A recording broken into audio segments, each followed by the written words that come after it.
มาสูงพี่น้องผู้บริหารเขากุก็ค่ะคำก็ได้ก็ตรงวันอยู่คืนวันที่30เดือนธันวาคมปี2566เขาขามาพบทบยากันในข่าวยามกลางค่ำกันเนาะคำก็ได้ก็เขาขามาโดยเงาลาย ปางตึกตั้งตาวันออกกลางแทงเกี่ยวข้องในรองปางตึกตั้งตาวันออกกลางเหมือนเจ้าหนังอเมริกันเลยตั้งอิหร่านยาก็อิสราเอลเลยตั้งอิหร่านอันในไล่ติดต่อกันมาข่าวต่าง1เดือนปลาย2วันแล้วกันเนาะในข่าวต่างปังตึก1เดือนปลาย2วันในไปหันตียาวไหลปังตึกกันในเปกซ้ำว่าภายดังอเมริกันเขาปืนเผากึดตึกไว้ภายเร็วในเซตาภายดังอิหร่านได้ก็ลาดว่าอเมริกันใจแผนการอุปโอเสเลลักเพิ่มแถมแห่งซึกตาเตเข้ายึดก่อคาบของอิหร่านย้อนนั้นแหละอิหร่านก็มุ่งมองไปให้อเมริกันในเข้ามาเตไล่จุดไพ่เผาแบบตับซึกอเมริกันอันเตมายึดซิมเอาที่ก่อคาบในครับเนาะอันนี้ก็ภายทางอิหร่านเขาก็เลยว่าปืนเผาหาวแห้งอะไรว่าแข็งแห้งไว้ครับเนาะก็ในมือปังตึกที่อเมริกันเขาขึ้นอยู่นั่นในอเมริกันก็ส่งแห้งซึกมาตั้งตะวันออกกลางอันนี้ก็ที่เป็นซึกที่เป็นซึกหน่วยคอมมานโดครับเนาะยาก็ที่เป็นซึกอันซึกจ้องเนาะซึกอันลูกตั้งกลางเฮาเสขี่จ้องลงนั่นครับเนาะที่ไหนก็ส่งมาถึงตั้งตะวันออกกลางแล้วอันนี้ที่ส่งมาอยู่3เพียง5ปากก้อครับเนาะ3เพียง5ปากก้อนั่นก็เตรียมเปี้ยงป้อนั่นก็เนาะอเมริกันก็หางแฮนวางแผนได้ส่งมาแทง11,000ที่มาจอมตั้งหลังเลยก็การในข่าวยามอันที่อเมริกันวางแผนได้เข้าซิมก่อคาบของอิหร่านย่อก็ทางด้านนึงก็แผนการซึกตาได้กว่าข่มรวมตีดังปางหลายข้อมูลที่ปางหลายข้อมูลได้ก็ได้มีหลายๆเมืองเข้ามาจอมกันออกมาในที่ป้าไว้ดังเยอรมันเขาฝรั่งเศสเขาจะได้ก็ได้จังเข้ามาตาได้ห่มรวมเนาะที่เอาแนวตั้งสัตว์จึงนุ่งผ้าครับเนาะเอาดินเดียวดินตั้งเดียวแนวตั้งสัตว์จึงนุ่งผ้าได้สิเข้ามาแต่ที่ให้ปางหลายข้อมูลนั้นให้ปเรียนอะไรขึ้นเหมือนเก่าครับเนาะก้อยกากวนเมืองอเมริกันเขาซ้ำหันว่าโดนัลด์ทรัมป์ได้สร้างปางตึกที่เมืองอิหร่านในอัมมันแม่นจอมปึงปักปึงวงกลางจึงเมืองเจ้าในกวนเมืองอเมริกันในที่มีอยู่หมอก10ล้านครับเนาะ10ล้านก็ออกมาในกลางไสใน55ล้านของเมืองอเมริกันครับในเป้าหมายของกวนในกลางไสในเมืองอเมริกันเขานั้นเป้าหมายสูงสุดก็ตาได้ลุกล้ำแบบประธานาธิบดีโดนัลด์ทรัมป์ก้อยกับประธานาธิบดีโดนัลด์ทรัมป์ก็ขึ้นตอบขึ้นเฮาแฮ้งว่ากวนงือจะในอันออกมาในกลางไสในอำหันอันอเมริกันทุกหยับอำหันเตียนอเมริกันเฮ็ดตากวนตั้งนำเขาจะได้เป็นกวนถูนกตามวัดเนี่ยโดนัลด์ทรัมป์ก็ขึ้นหล่าขึ้นกวนเมืองของมันครับเนาะมื้อนี้ต้องว่าภายดังกวนเมืองอเมริกันเขาเนี่ยที่มีอยู่หมอก10ล้านในออกมาในกลางไสใน55ล้านเนาะใน55เมืองของอเมริกันก็ในก็การโดนัลด์ทรัมป์ได้ไปสนใจที่ไหนครับเนาะโดนัลด์ทรัมป์ก็ไปสนใจเพราะว่ามาก็อันสุมิสุนในกลางใจก็ดีกว่าก้อยกาอย่าเป็นมีลองตุ้มเตื้อต่อหน้าการลงปองซึ่งสังว่ามีลองตุ้มเตื้อต่อหน้าการลงปองซึ่งลงปองซึ่งเตจัดการเอาว่าเตเฮ็ดสร้างให้พุดขาดในครับเนาะหมายถึงว่าเตไล่ใจแข้งสิเลยเงียบกวนเมืองซื่อในบางก็ได้ตกของบางก็ได้หญ้าหมักกองยางเนาะหมักกองในคำว่ากระสุนยางกันเนาะเต็มใส่หมักกองที่มันก็อย่าก็แก๊สน้ำตาในจังได๋เตหญ้ากินนั่นน่ะแต่ว่าที่เมืองนี่เมืองอเมริกันในเพราะว่าเขาเก็บผู้นำเขาเนี่ยเขาก็ได้มาในกลางไสนั้นก็คำเก็บบางตึกเสียเมืองใดเมืองนึงเขาก็เรียกมาในกลางไสต่อลงปองจึงเขาย้อนนั่นแหละอันนี้เฮ็ดให้โดนัลด์ทรัมป์ในกว่าดังหน้าก็หยับถอยดังหลังก็ไล่เพราะกว่าดังหน้ากวนเมืองของมันซ้ำยุคจันในกลางไสเป็น10ล้านก้อนมันจะง่ายครับเนาะกำไรโปรเดถอยหลังสิรินาตาเกมียาก็ในปังตึกในก็ซุ่มเงินตั้งนำตั้งหลายไปไล่ซังซิมิโอครับตอนอเมริกันนั่นครับนะไปไล่ซังซิมิโอแก๊สก็ไปไล่น้ำมันก็ไปไล่กำไร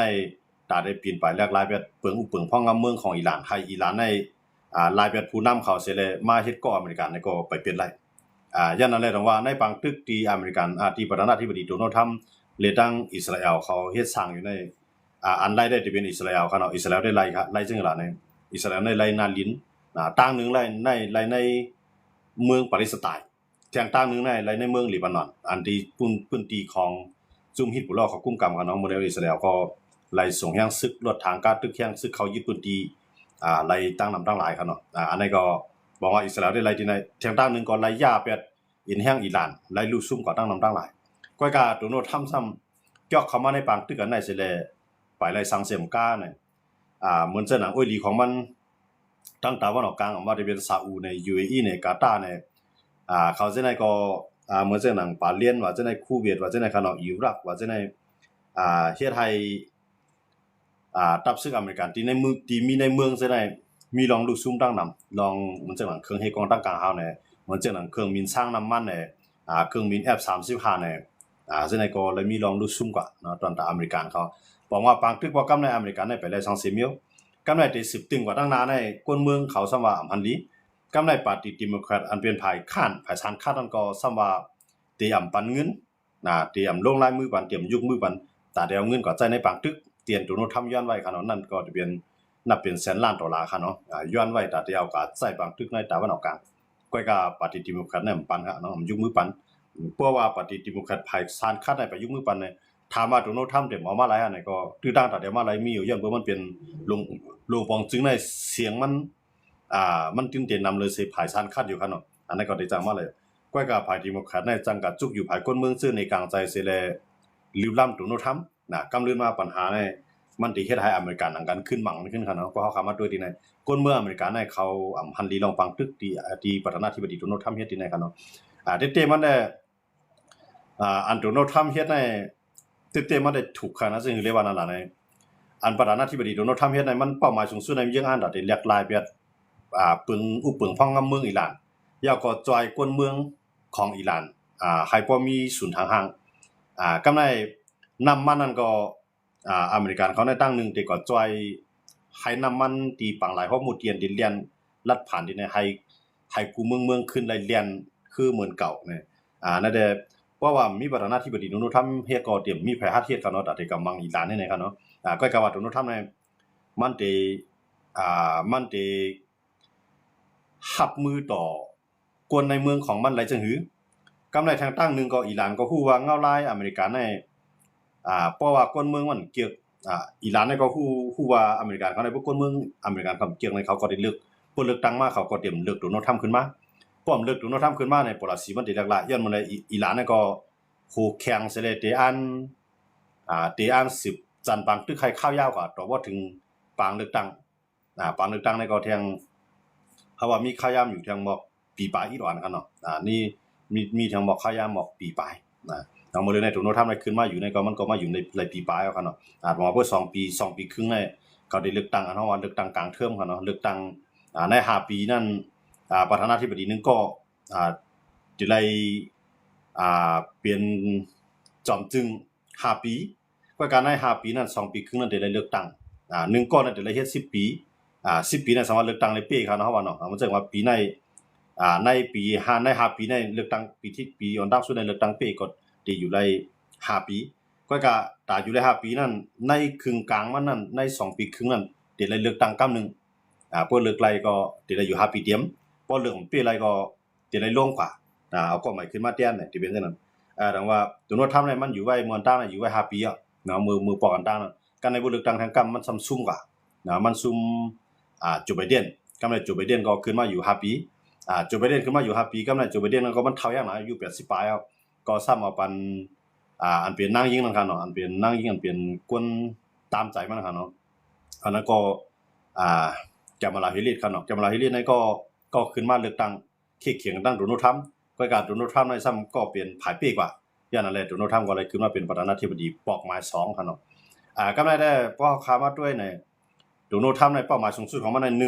1ส่งแห่งซึกเขายึดเกาะข้างแน่เพราะว่าโดนัลด์ทรัมป์ว่าอเมริกันเขายึดไรใน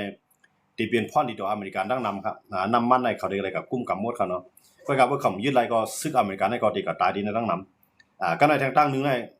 กว่าเที่ยวตั้งนึงในกว่ายึดดีปังหลายข้อมูล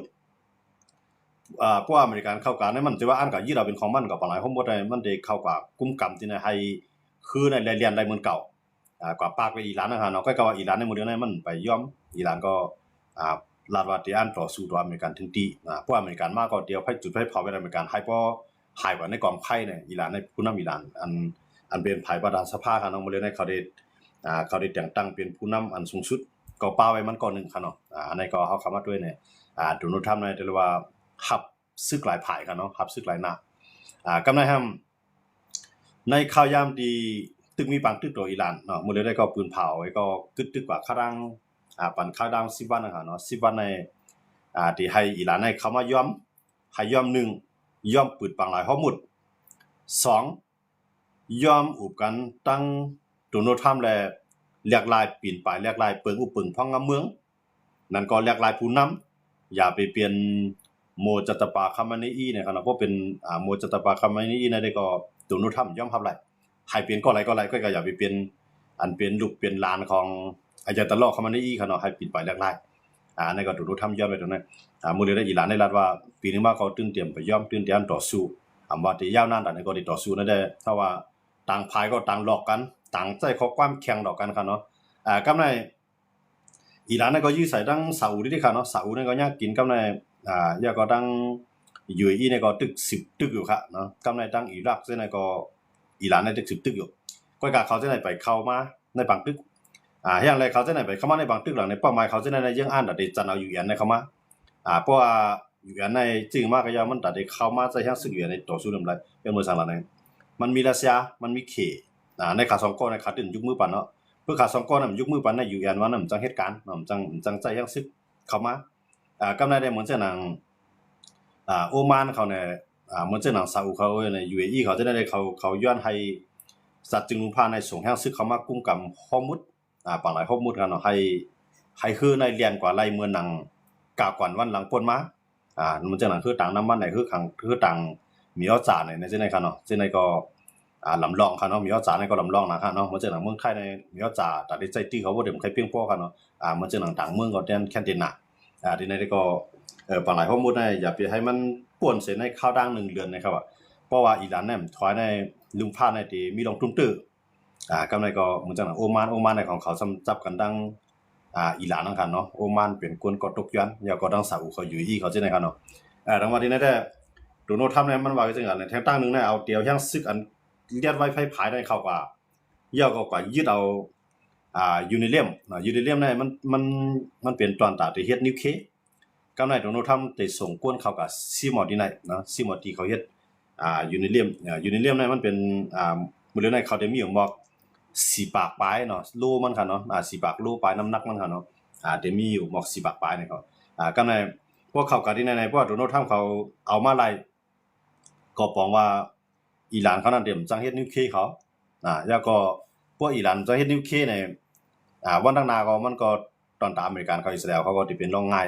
แต่ได้กุมกับอิหร่านนั่นค่ะเนาะอย่างนั้นเลยตรงว่าพอเขาเข้ามาด้วยดีแนวได้ในบางตึกนั่นได้มันไปยาวนะมันไปยาวเสียมก้าเนี่ยที่มันได้ลุกลามกว่าเหมือนจังนั้นมื้อเร็วในขี่ได้ก็นัดว่าอุปกันแล้วบางยี่ได้ว่าอุปกันแล้วเหมือนจังนั้น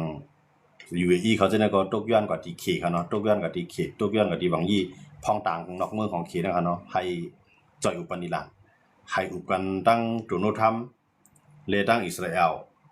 ให้อุปกันตั้งอิหร่านใน3ภายนะครับเนาะให้อุปกันแล้วมีข้อตกลงกันอย่าไปสืบเปลี่ยนปังตึกกว่าแทงยาวก็อย่าไปยึดปังหลายข้อมูลอันนั้นได้ผ่านสิภายตะวันออกกลางหลายๆเมืองได้เขาตึกใจแนวตั้งการอุปโภคเป็นใหญ่ครับเนาะก็อเมริกันก็ลายว่าปันขยาม10วันปัว10วันแล้วอิหร่านมาเฮ็ดจอมก็ปังตึกได้ยาวกันกว่าทั้งอเมริกันและอิหร่านเพราะว่าอิหร่านเนี่ยเฮ็ด1ปังหลายข้อมูลก็ปึด2มาลองนำมันทางสิ่งที่ไหนก็อุปกันไล่อเมริกันที่เขาซิมนะครับเนาะโดนัลด์ทรัมป์ได้ลาดไว้ปึงตายมันจังได๋ก็โดนัลด์ทรัมป์เนี่ยมันมีปัญหาลองที่ว่ากลเมืองของมันหันลิงของมันอันนั้นแต่ก็ติยาวครับเนาะมันติยาวมันติไล่รับมือเพื่อมันติใจยังซึกต่อกลเมืองของมันในกลเมืองมันนำในแคนดิเนตนั้นแคนดิเจ็บใจใส่จังปิก กว้างคือมีเนี่ยจังปิกตีนันดีในกวนในกลางใจนั้นนับ10ล้านก็เนี่ยมันใจเอเขาเนาะอันนั้นก็โดนทำดีไรเกดีในทางเพราะว่ามันเกไรลองปัญหากวนในเมืองของมันเนี่ยก็มันก็ได้10มุ่งหน้าเข้าบางตึกกว่าก็ในพวกมันเกไรในตั้งนึงอีหลานก็มังอยู่ก็ในกวนเมืองก็ศึกษาก่อนในโดนทำในพอมันเกปัญหาที่อีหลานในหยาบในมันจังมีติวตั้งตัดใจนิวเคเพราะใจนิวเคได้หลายๆภายก็ได้มีลองตุ้มตื้อเขาเนาะมันเจอหนังอีหลานเขาเนี่ยมันเจอหนังเมืองหิมห้อมเนี่ย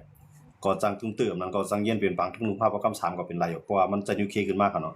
เพราะว่ามาด้วยโดนทำในอ่ำใจเนี่ยว่าอะไรครับก้นจึงหนังโดนทำเนี่ยมันเป็นก้นที่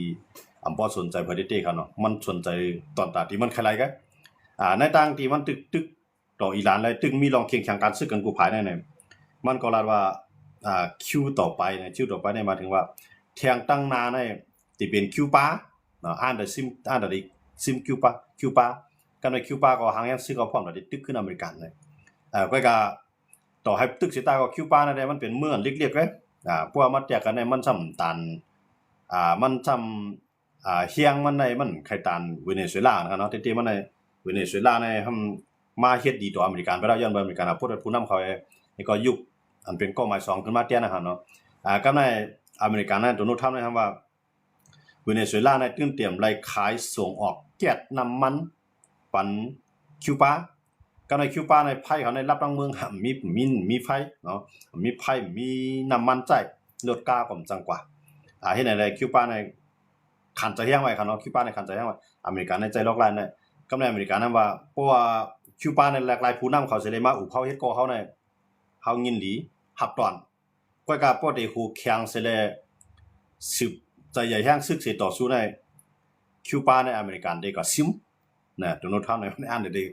คิมซิมคิวบาทั้งหลายเมืองนึงก็มันได้หลายเมืองนึงพวกมันหลายอิหร่านก็มันได้ก็หลายคิวบาอเมริกันในขณะเพราะมันตั้งอิหร่านในมันแล้วเนี่ยมันตัดได้อยู่หลายสิแลให้คนเมืองมันเพียงพอใส่นั่นเนี่ยมันจังก็ยึดคิวบาก็เปลี่ยนหลายสูงนะอันนั้นประธานาธิบดีโดนัลด์ทรัมป์ในขณะเพราะฉะนั้นอเมริกันในก็ได้ถอยกับหลายมันจังอเมริกันในได้ถอยออกที่อิหร่านได้หยาบก็เยอะๆนะอิหร่านในยื้อใส่ฮื้อเขาก็ปล่อยน้ำเครื่องบินอเมริกันก็ตกหลายลำเนาะเหลียวหลายลำกำไรเครื่องเฮกองตั้งกลางเครื่องเฮขีปนาวุธตั้งกลางเฮาก็ถูกอิหร่านเขาย่ารู้แล้วก็มีตั้งนำเนาะตั้งตะวันออกกลางในเหมือนเช่นหนังโฮงน้ำมันว่าโฮงไฟฟ้าว่าโฮงไฟฟ้าโฮงน้ำมันโฮงน้ำกัดน้ำกินนะครับเนาะเช่นก็อิหร่านในย่ารู้แล้วตั้งตะวันออกกลางแต่ว่ากำไรโดนัลด์ทรัมป์ในเพื่อไหนขึ้นถอยว่าในบุหรี่ของมันจะหายหมดเอาเต็มอยู่มันค่ะเนาะเหมือนเช่นหนังซาอุเขาใน UAE เขาในกาตาร์เขาในคูเวตเขาในบาห์เรนเขาในเขาจะเตรียมมั่นใจในอเมริกันแล้วครับเพราะว่าเฮ็ดให้สิได้อเมริกันขึ้นบังตึกเขาเนาะย้อนเพื่อว่าซาอุเขา UAE เขากาตาร์เขายาก็โอมานเขาก็ปืนเผาเป็นทางการเนี่ยว่า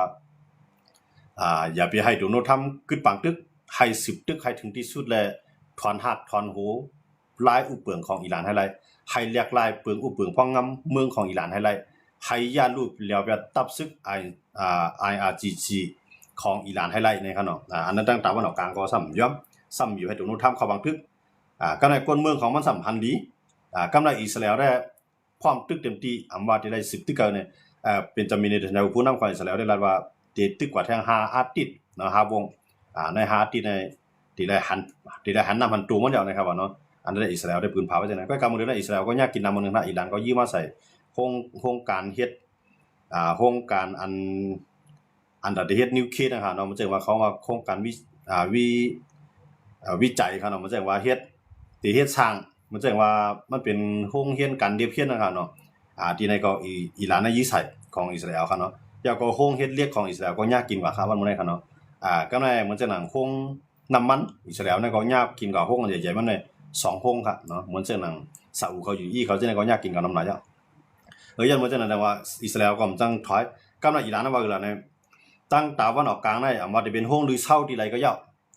อิสราเอลในดียื้อไปเสียงๆนะครับว่ากำลังว่าได้เป็นโรงเรียนจั่นจอมของอเมริกันว่าได้อยู่ในเมืองไหลในตะวันออกกลางในโรงเรียนจั่นจอมของอเมริกันในก็อิหร่านในได้ยื้อแบบกำลังโรงเรียนจั่นจอมของอิสราเอลก็เหมือนกันอิหร่านได้ยื้อเดียวเนี่ยมื้อแล้วเนี่ยเป้าหมายบางตึกใน3ภายในครับเนาะอิหร่านก็มังเวทโครงสร้างของว่าโครงสร้างพลังงานเขาเนาะเหมือนจังนั้นอันเฮ็ดโรงน้ำเนี่ยโรงไฟฟ้าเนี่ยโรงเรียกเนี่ย เดี๋ยวนั้นกล้าปลายป้าจันจอมเนี่ยจันจอมเนี่ยมันเป็นตอนดับก้นมีปิงหญ้าก้นมีน้ำกัดในเมืองลูกจื้อนั้นมาอยู่มาเฮียนมาสอนก็ในห้องลือเศร้าห้องลือเศร้าในอีหลานว่าจังอีหลานในห้องลือเศร้าในย้อนบ่ตับซึกอเมริกันในมันบ่ฮัดอยู่ในตับของเขาแล้วมันยาอีหลานในยี่ใส่นำมาก็เขาปลายกว่านอนกว่าเฮ็ดกว่าอยู่กับสร้างกว่าเศร้าในห้องลือเศร้าย้อนอะไรห้องลือเศร้าจังได๋ก็เปลี่ยนเป้าหมายตอนตาอีหลานได้อยู่เวียดก็ในห้องลือเศร้าผมก็เนี่ยเหมือนเจ้าหนังห้องน้ำห้องไฟฟ้าห้องน้ำกินนะครับเนาะห้องไฟฟ้าว่าห้องเรียกว่าจังได๋เนี่ยก็ได้มังแบบต่างภายต่างมังกันก็ได้นะ